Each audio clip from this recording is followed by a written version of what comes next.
Réunion de chantier pour les acteurs de l'eau. Dans le cadre de la Journée mondiale de l'eau, il fallait sensibiliser les populations sur cette action essentielle au développement du territoire. Le département a lancé une analyse sur les ressources en eau et les besoins en eau du bassin sud. Le département a décidé de réaliser un réservoir supplémentaire d'une capacité de 20 000 m3 à côté du réservoir existant ici qui fait que 10 000. Sur l'île, les chiffres de la politique globale de l'eau impressionnent. 16 000 hectares irrigués, 35% de la production d'eau potable, 75 millions de mètres cubes distribués par an. Chaque année, la collectivité investit 20 millions d'euros dans la gestion de l'eau et de l'aménagement hydraulique. Et l'un des bénéficiaires de ce progrès, c'est le monde agricole. Comment la Réunion connaît l'une des pires sécheresses de son histoire. Il y a encore beaucoup de choses à accomplir. Je viens de citer par exemple les Hauts de l'Ouest en exemple, mais dans le sud, avec la dynamique autour de la Saphir, mais aussi l'engagement du département qui est à souligner envers son agriculture, envers cette agriculture réunionnaise. Donc les féliciter pour ce travail. Donc ce sont 20 000 m3 de plus qui vont être stockés à destination de la population, mais aussi des agriculteurs. Donc ce sont des capacités supplémentaires. Cette année, avec une sécheresse historique, il n'y a pas eu de coupure d'eau dans les champs.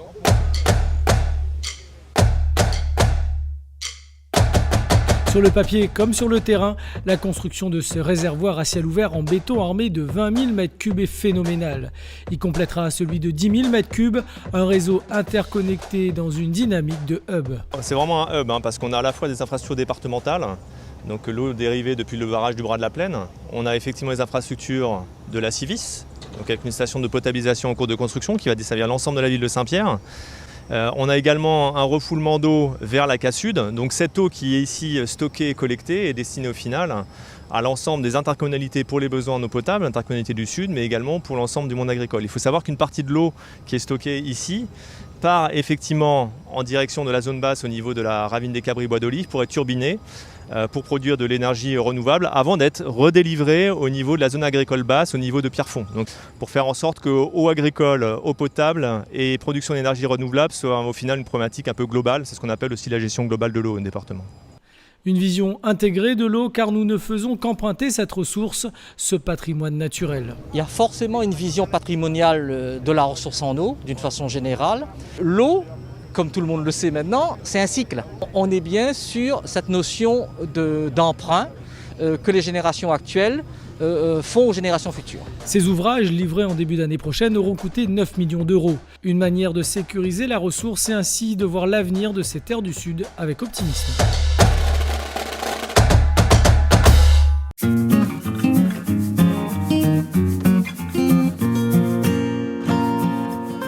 Quand j'étais petite, lorsque nous venions à Saint-Denis, mes parents m'emmenaient toujours au jardin de l'État. Mais là, lorsque je regarde la ville de Saint-Denis, je vois un des milieux les plus modifiés par l'homme. Mais si je me tourne vers les hauts, on a encore des milieux intacts et sans doute qui arrivaient jusqu'au niveau de l'océan. Et je pense à ces navigateurs qui, lorsqu'ils ont découvert l'île, ont découvert un Éden avec une végétation luxuriante, de très nombreux oiseaux qui vivaient dans les forêts, des poissons à foison dans les rivières. Et l'homme s'installe et pour cela, il est obligé de défricher. Défricher pour ses habitations, défricher pour mettre en place des cultures pour nourrir les habitants. Et c'est ainsi que, petit à petit, tout le pourtour de l'île sur le littoral a été modifié et même jusque dans les cirques. Aujourd'hui, il reste à peu près 30% de cette végétation encore à peu près intacte. Et ces 30% ont été inscrits au patrimoine mondial de l'humanité. Il appartient donc aux Réunionnais de transmettre aux générations futures cette végétation, ce bien qui est unique parce qu'il contient des espèces qui n'existent nulle part ailleurs qu'à l'île de la Réunion. Si on me demande aujourd'hui qu'est-ce qui est le plus important pour demain, c'est de trouver un équilibre entre un développement nécessaire de notre île, mais une non moins indispensable préservation de la nature.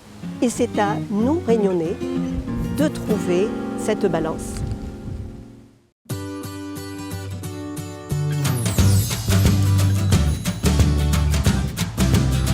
Bienvenue dans la Grande Île. Madagascar, c'est 27 millions d'habitants, 19 ethnies, le grenier de l'océan Indien.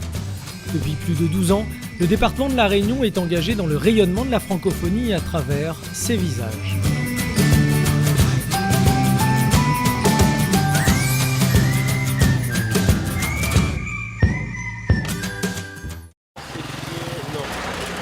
Ouais, on va traverser. À 1h30 de vol, une des actions phares est le soutien au déploiement des assistants d'éducation en langue française dans les établissements scolaires. En temps normal, comme Melvin, ils sont plus d'une cinquantaine sur Madagascar. On est chez moi, à Tana, Madagascar. J'ai 18 ans. Avant, j'étais au lycée Jules Ferry, en bac pro électrotechnique. Et après mon bac, j'avais pas trop d'idées de quoi faire plus tard dans ma vie. Et du coup, ma famille m'a parlé du service civique. À 18 ans, voyager est d'abord la rencontre avec soi-même. Partager ses acquis francophones avec des jeunes prend de suite tout son sens. Là, on est au lycée Jules Ferry. Et c'est un très très beau bâtiment. Franchement, super. À Faravouch. Le lycée principal, parce qu'il y en a deux. Il y a une annexe un peu plus bas. Voilà, Faravouch. En fait, tes élèves t'apprennent à parler malgache, c'est ça? À prononcer les mots malgaches. Manaona, voilà.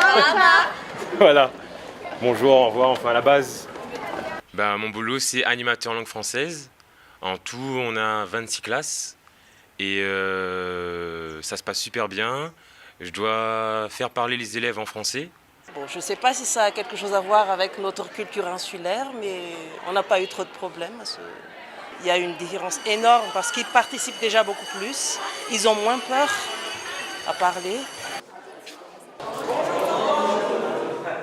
Enfin, on ne fait pas trop de leçons avec eux et on s'améliore mieux en parlant en français avec eux tout le temps, puisque les profs de français ici ne parlent pas genre, tout le temps français. Les élèves de mon lycée sont très talentueux, en chant, en poème, en dessin, en tout. Et vraiment, c'est un super boulot de faire ça.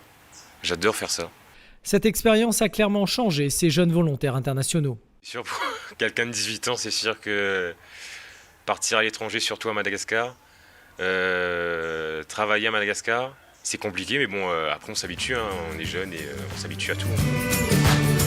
Plus de 300 volontaires internationaux font rayonner le français dans cette zone de l'océan Indien depuis 2008. Ce jour-là, une partie des volontaires internationaux se sont retrouvés. Je suis attaché de programme éducation, agriculture, familiale. J'aide aussi les enfants en soutien scolaire. Ordinateur culturel. D'accompagner les différents AELF dans les 9 établissements sur Madagascar. On est au lycée Andouane pour l'appui à la francophonie. En langue de français à le lycée Jules Ferry. La sensibilisation dans les EPP, dans les écoles primaires publiques. Et un club de meringue. Parmi les volontaires, Johan a un beau CV. Après une expérience métropolitaine, il voit son avenir dans la coopération. Donc je suis VSI en fait, volontaire en solidarité internationale, donc encadré par France Volontaire. J'ai été déjà VSI 2 années, les 2 dernières années en fait avant d'arriver à Madagascar en Inde. Donc j'ai été coordinateur culturel pour l'Alliance française de Pondichéry. Une mission qui s'est très bien passée et j'ai eu l'occasion donc de rebondir sur une dernière année, enfin une autre mission plutôt de VSI. Donc voilà, à Tananarive, à l'OIF. Mise à disposition par le département à l'OIF, son cadre de travail est énorme.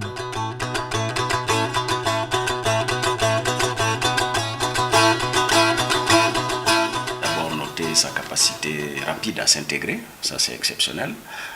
Quitter son territoire, se retrouver sur un autre territoire, dans un autre cadre administratif et s'intégrer aussi rapidement. Je lui ai dit d'ailleurs quand il est arrivé, il est allé tout de suite dans le grand bain. Il n'a pas eu le temps de s'adapter.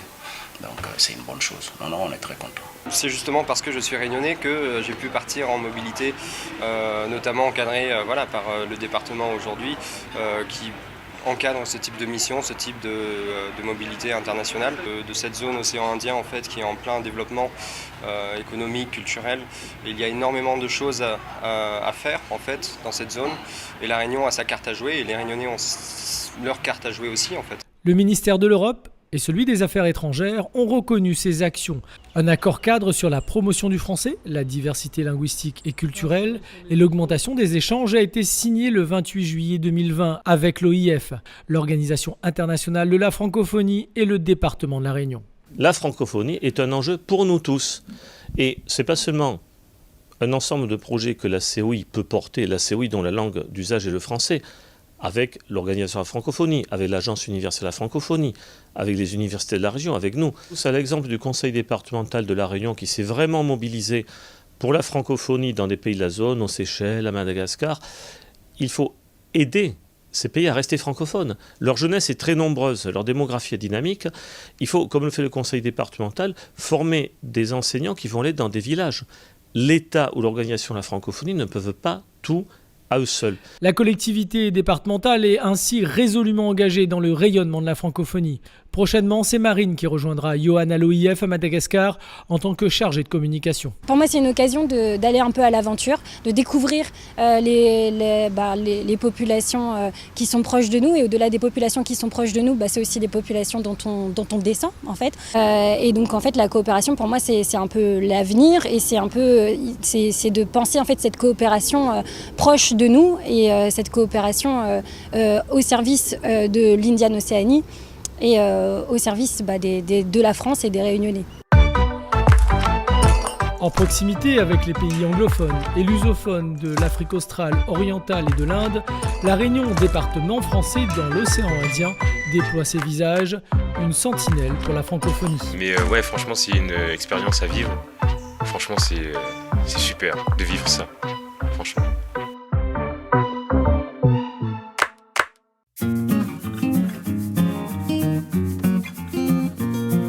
Nous sommes au stade de la Redoute et je veux vous raconter une partie de l'histoire du sport à La Réunion.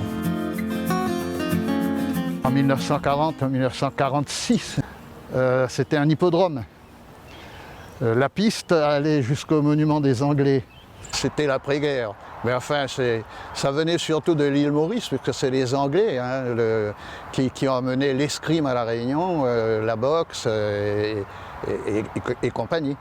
Déjà des relations entre les îles, oui, tout à fait. Ces relations ont été concrétisées par la Ligue réunionnaise de football à travers le tournoi triangulaire qui réunissait donc Maurice, Madagascar et Réunion. L'osmose entre les structures d'État, puisque Jeunesse et Sport a été mis en place en 1947, et le monde sportif grâce à des associations telles que l'ORES, telles que le CROSS, qui ont été mis en place. Donc il y a eu une forme de passage de pouvoir entre l'État et les associations sportives. Il ne faut pas oublier les écoles. Il y a des relations avec les écoles élémentaires, grâce à l'UCEP, grâce à l'UFOLEP, et grâce aussi à l'ASU, qui était à l'époque l'OSU et qui est devenu l'UNSS. J'étais enseignant d'éducation physique et enseignant tout court, puisque j'étais dans les écoles élémentaires aussi. C'est ce que j'appellerais le SAS. Hein, le passage des méthodes, le passage des structures, le passage de la prise de conscience aussi, parce que le sport n'a pas toujours été reconnu comme une activité éducative et surtout une activité concourant à la santé des individus. Faire du sport, c'était perdre son temps. Et maintenant, on reconnaît la valeur du sport et avec la crise sanitaire à l'heure actuelle, on se rend compte que le sport est indispensable et plus que nécessaire. On était sous les tamarins, sous les tamariniers, pardon, pour le repas du midi, et puis on regardait les courses de chevaux, les courses de cyclistes, ou les matchs de football, les grands matchs de football. Ici a eu lieu de célèbres victoires, en particulier celle du CF Saint-Denis en Coupe de France contre Libourne. La départementalisation a surtout rapproché la Réunion de la mère patrie. Ne pas oublier non plus les liaisons aérienne et maritime. À l'époque, aller en métropole, c'était pas facile. Beaucoup d'athlètes réunionnais auraient pu peut-être faire une carrière en métropole. Je me rappelle d'une expression d'un élu très connu à La Réunion, lorsque je suis rentré dans son bureau après la victoire en Coupe nationale des cadets. Il m'a dit « La Réunion qui gagne, c'est hyper important. Gagner, ce n'est pas simplement en sport. C'est en économie, c'est dans l'éducation. » Et La Réunion qui gagne, il a tout résumé dans cette expression.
Les élus de la collectivité adoptent le plan départemental de transition écologique et solidaire.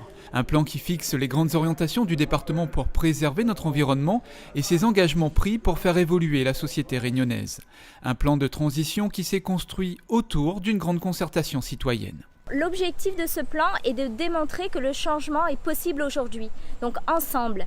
Réussir donc ce plan avec l'ensemble des Réunionnais, on pense donc aux agents, aux services, aux élus, aux entreprises, aux associations, aux citoyens, donc avec toutes les forces vives et bienveillantes de la Réunion. Les élus ont également adopté lors de cette séance plénière un plan visant au développement de la filière biologique sur notre territoire. 5 millions d'euros y seront consacrés. Le plan comprend globalement 4 axes. Le premier, c'est de faire en sorte de mobiliser du foncier préférentiellement donc pour les agriculteurs qui se lancent dans le bio. C'est d'accompagner effectivement l'installation et la conversion en bio avec à la fois la poursuite du dispositif départemental d'aide à la certification. Un troisième axe qui vise à développer les nouvelles pratiques. Donc il y a tout un volet innovation qui va être accompagné. Et enfin le dernier volet, c'est de permettre aux consommateurs d'accéder plus facilement, avec notamment la réalisation de marchés spécifiques pour les produits bio. Le département reconduit son engagement au plus près des communes et des CCAS avec l'adoption du pacte de solidarité territoriale deuxième génération. 100 millions d'euros seront alloués sur les 3 prochaines années à l'aménagement et au développement économique et social des communes de La Réunion. Les élus ont également adopté à l'unanimité une motion relative à l'accélération urgente de la campagne de vaccination contre la Covid-19 sur l'île.